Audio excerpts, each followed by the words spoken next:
Pemirsa, seorang wanita mendalangi pembunuhan suaminya, juragan beras di Karawang, Jawa Barat, agar bisa menikah dengan pria selingkuhannya. Istri korban merencanakan pembunuhan dan melibatkan pria selingkuhannya. Usai membunuh, pelaku mengelabui warga, seolah suaminya dibunuh oleh orang tak dikenal.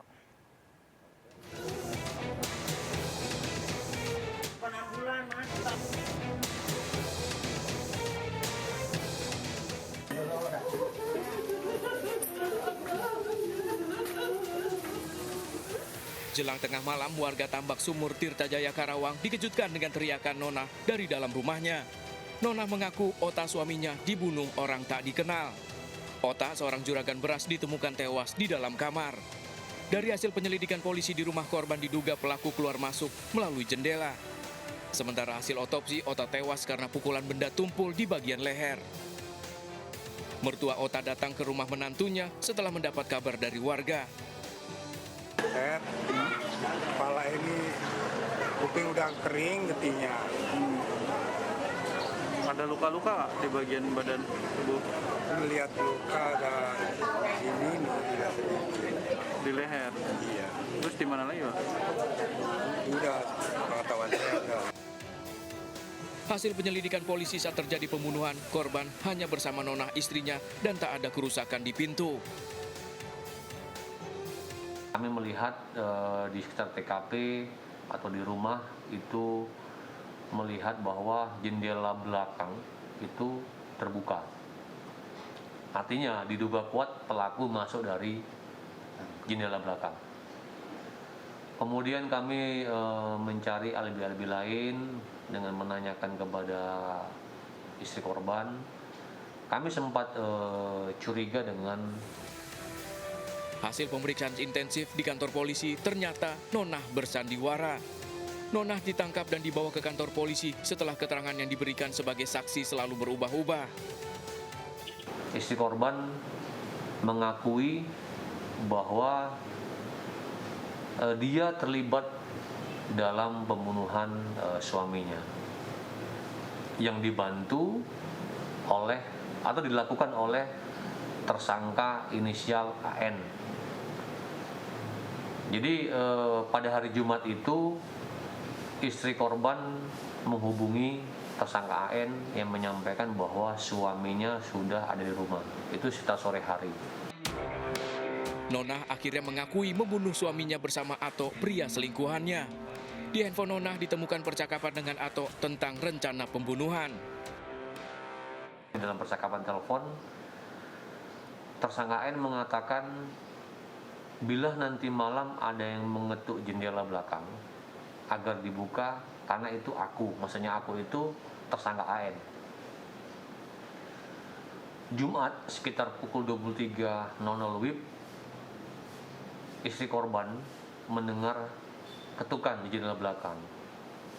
Sehingga istri korban membuka jendela belakang, kemudian benar di situ ada tersangka N masuk ke dalam rumah melalui jendela belakang yang dibukakan oleh istri korban. Nonah mengaku nekat mendalangi pembunuhan suaminya karena jatuh cinta dengan Anto. Karena cintanya sudah tertambat pada Anto, Nonah justru sering bertengkar dengan Ota. Jadi hasil pemeriksaan terungkap bahwa tersangka N, istri korban berarti ya, dan tersangka N ini memang sudah setahun pacaran. Ya, ada hubungan gelap lah di antara kedua pelaku ini. Nonah membunuh karena ingin menikah dengan Anto, seorang bujang yang usianya lebih muda.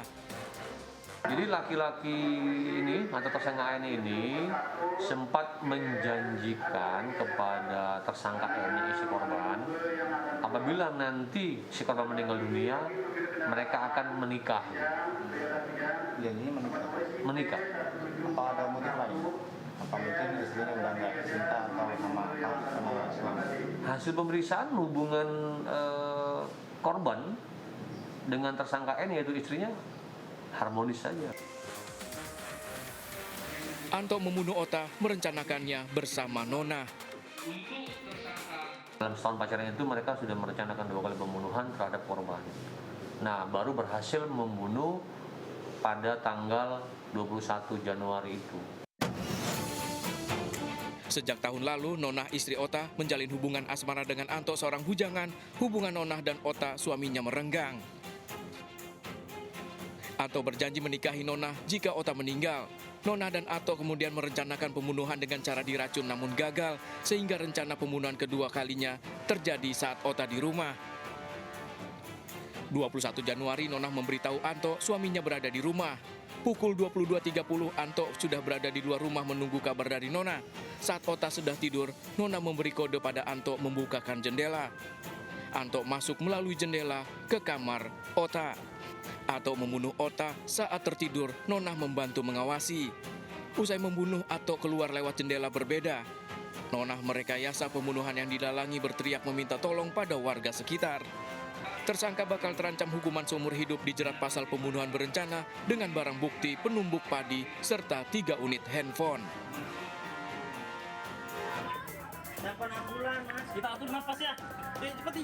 Eka berteriak meminta tolong pada warga Gunung Pagat Melayu, Tenggarong, Kutai Kartanegara yang baru pulang sholat Jumat. Eka nyaris tanpa mengenakan busana dan tubuhnya bersimbah darah karena lukanya.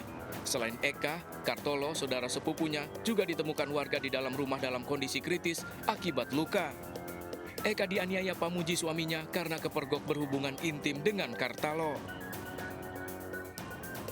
Dengan mengamankan pelaku, kemudian juga korban sudah kita bawa ke rumah sakit untuk dirawat dua-duanya. Yang mana korban salah satunya merupakan istri daripada pelaku, yaitu saudari Era Ekawati, adalah istri daripada saudara pelaku atas nama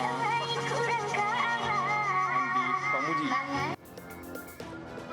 Pamuji mengakui menganiaya istrinya karena sakit hati sejak bulan November istrinya berselingkuh dengan Kartolo. Ya sayang-sayangan ya, ngomong dia hamil segala itu kan. Habis itu kan saya bawa nih, saya buang sudah. Soalnya saya udah kesal kan, kayak gitu.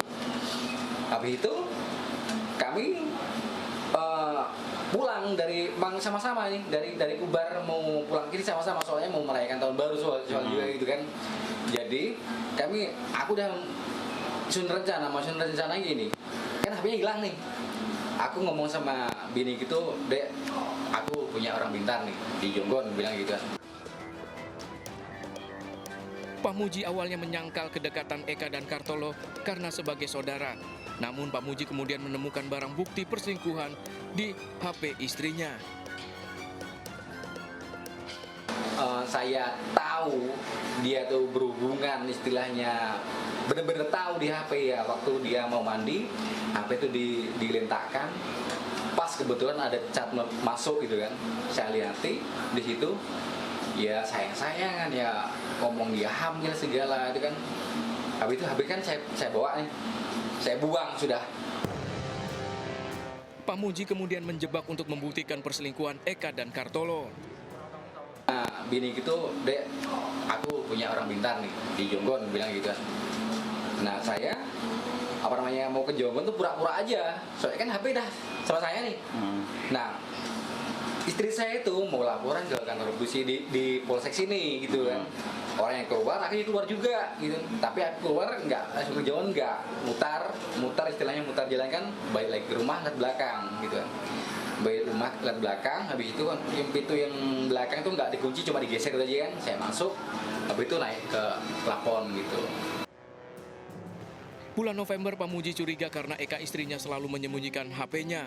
Akhir Desember, Pamuji mendapati pesan mesra di HP istrinya dari Kartolo, saudara sepupunya. HP kemudian disembunyikan Pamuji dan Eka menyangkanya hilang.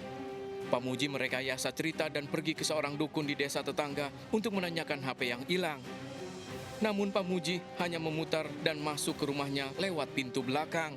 Selama 2 jam Pamuji bersembunyi di atas plafon dan melihat istrinya berhubungan intim dengan Kartolo, saudara sepupunya. Kartolo dan Eka dianiaya Pamuji dengan senjata tajam. Tersangka terancam 9 tahun penjara dengan barang bukti senjata tajam. Menurut Auli Grasinta, psikolog Universitas Pancasila, seseorang jika sudah dipengaruhi cinta seringkali mendahulukan perasaan. Termasuk seorang wanita bahkan bisa berbuat di luar nalar mengikuti kemauan orang yang baru dicintainya.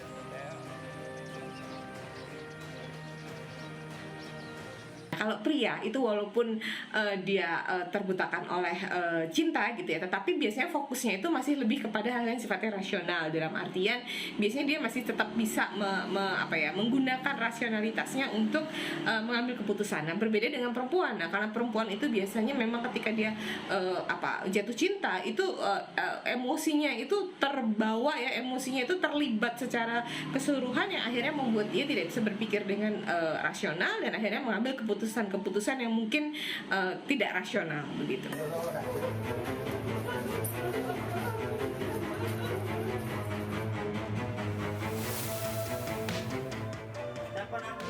Kita atur nafas ya.